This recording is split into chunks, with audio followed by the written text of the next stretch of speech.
Hello everyone, this is College Life Education.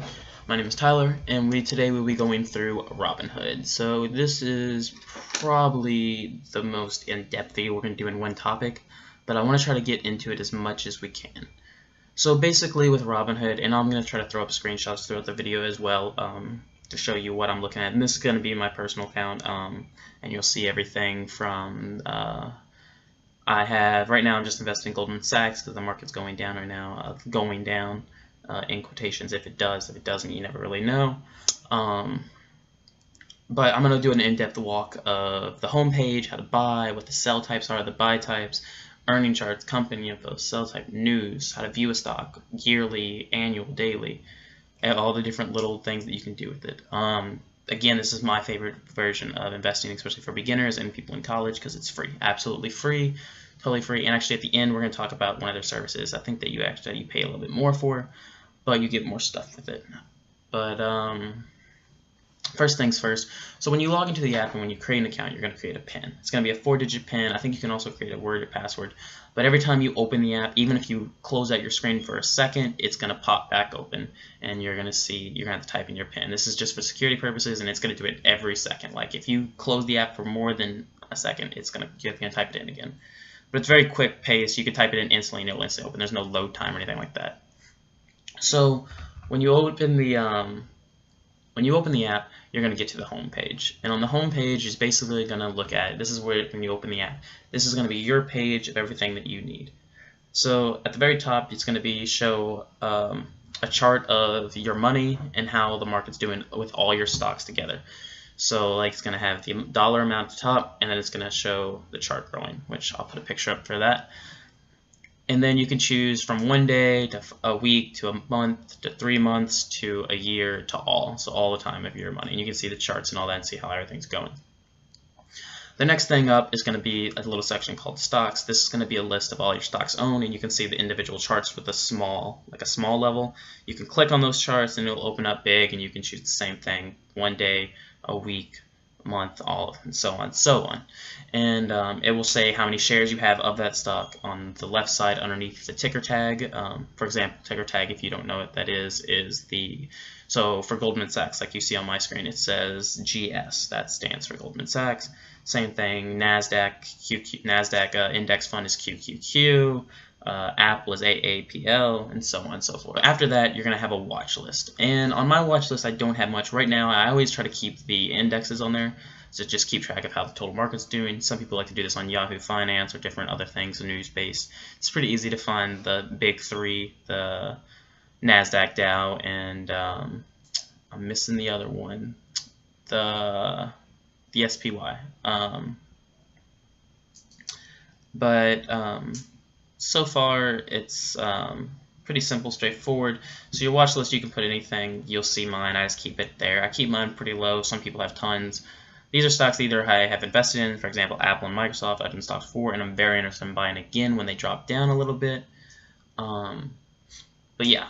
And then at the top of the screen on the home page is the search bar, which you can either type in the ticker symbols if you know them, which is a little bit easier, just quicker, or you can try typing in the actual company. If you want to view a stock, you just search it, and then you can click it, and then so on all the tabs that you're going to click, basically you're going to have the dates and all that, volatility. It's going to have how many, if you own the stock, you're going to have it's going to show how many shares you have and the average cost that you put on the shares. And then if you go down even farther, it's going to show you all of the tabs, like different, it's going to be under collections, all the things that stock is related to. So for Goldman Sachs, we got commercial banking, investment banking, finance, and investment services, investment trust, because it's the biggest investment bank in the world. So it's going to have, and then below that, you're going to see statistics, which this is the thing that I pay most attention to, as well as the chart, obviously. But it's going to have open, which is going to be what it opened that day as. It's going to have the day's high and low, which is important to some people. I guess if you're quick buyers or quick sellers, I'm more of a long-term investor. I'm trying to just save up and buy them and save them for life and sell them when they're high.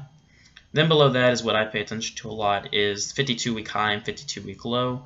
For people who are always trying, there's many thoughts of investment and what is the best way to invest in an account.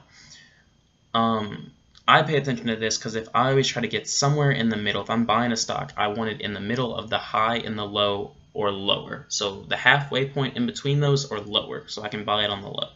The PE ratio is we're gonna be talking about that in another video, but that's very important for you all who know what it is. That is right there, and then it has the dividend yield, which for Goldman Sachs, as I'll put it back up on screen, is going to be 1.138. So basically, most companies that do dividends, it's about every 3 months, but every company can change that, so be wary of that. Below that is the earnings chart. This is another thing I focus on, especially when looking to buy a stock, not as I'm watching mine, but as you see, Goldman Sachs is really good, even though the stock went down in quarter 1 of 2018. Right now, there's no expected EPS, and the next actual EPS will be available on July 17th.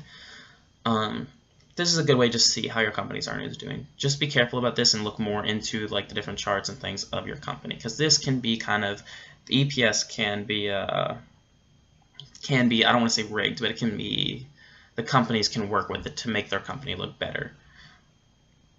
The next thing is the history. If you have any history with the company, like say you bought it and sold it, it's gonna have that there. And then the last thing in the individual stocks page is the about. Now the about, as you can see here, basically is just a short description of the company. Do not just read this if you're looking to buy a stock.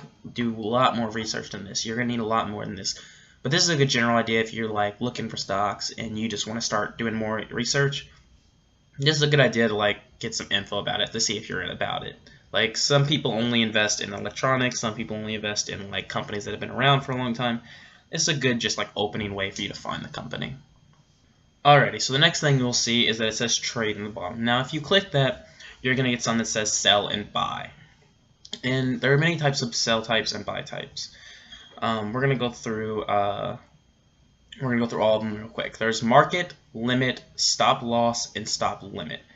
Alright, the first and most simplest is going to be the market buy. This is basically you're going to buy and sell of what the price is currently. So that's just like if you want to sell something right now or you want to buy it right now at the price that it is, just click it, buy, put how many shares you want. As you can see there, you can put in 1, 2, 3, 4, however many, and the estimated credit will be the end. It says estimated because let's say the stock goes up in that 1 second since you last looked at that screen, or since that screen was loaded.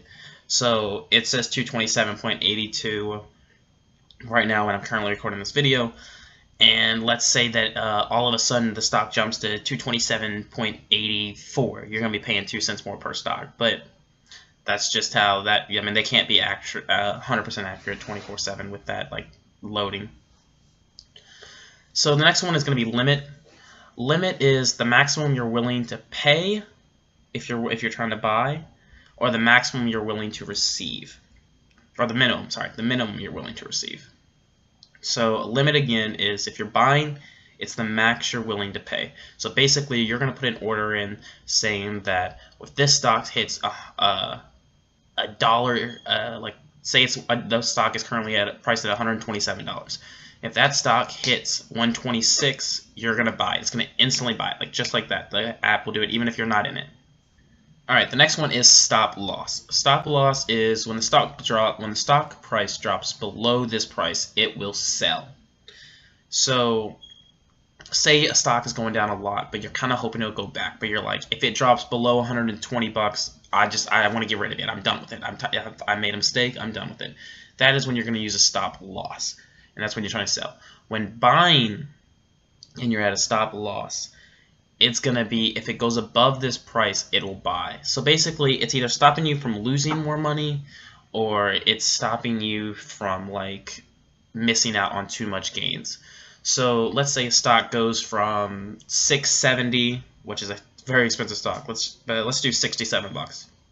A stock is going from 67 bucks to 74 bucks in a week.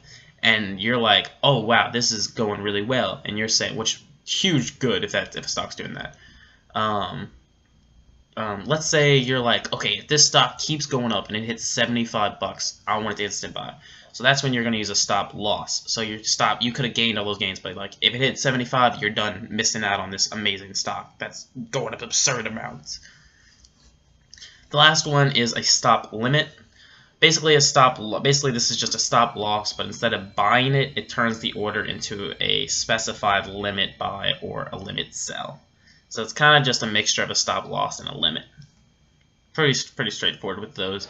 Honestly, the most ones you're going to probably use are market and limits. Those are the only ones I really used, but when you get more in depth, you'll use more. And then the last thing, well, second to last thing, is the left-hand tab. So the left-hand tab is going to be, you'll see it up in the top corner of the screen, which I will put a picture up now. This is where to add money or take money out. This gives you your portfolio information, your portfolio value. It has your buying power. Basically, your buying power is just how much money you have in your account that you can spend on more stocks. Your portfolio value, like if you already have money in stocks, that includes that money that you have in those stocks.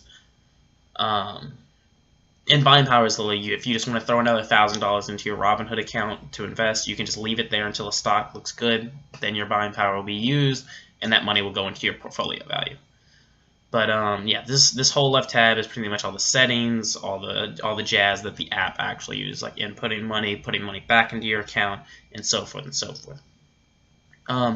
Okay, the last thing on the app is a pretty quick and easy thing, but it's kind of a nice touch. I don't use it much except for looking at the top winners and top losers is what it's called. It's basically the news section. So you'll see it right here at the in like the middle-ish of the screen. This is going to be where all the Yahoo Finance news goes. There's articles there if you're looking at about companies, and they do a pretty good job about matching it with stuff that you're looking at or stuff that's just popular that day. And basically, you're just going to be this is a pretty simple way to get news. Again, I use it just to look at what stocks did amazing that day and what stocks did really bad that day. That's just the last thing. The last thing I want to talk about on this video is Robinhood Gold.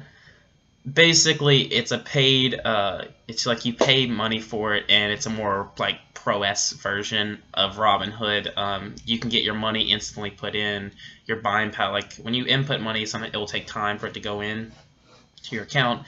This makes it where it's just instant, and it's like a more pro version.